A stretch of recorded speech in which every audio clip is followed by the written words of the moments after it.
Futbol bo'yicha O'zbekiston milliy jamoasiga bosh murabbiy bo'lish kutilayotgan italiyalik Fabio Cannavaro qancha maosh olishi ma'lum bo'ldi.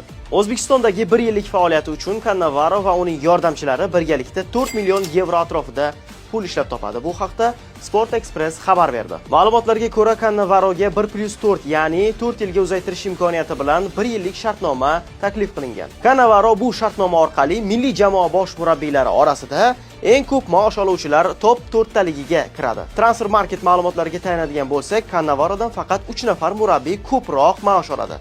Bular Braziliya jamoasi ustozi Carlo Ancelotti 9,5 million yevro, Angliya bosh murabbiyi Thomas Tuchel 5 million 900 ming yevro va Germaniya boshqaruvidagi Julian Nagelsmann 4 million 900 ming yevro.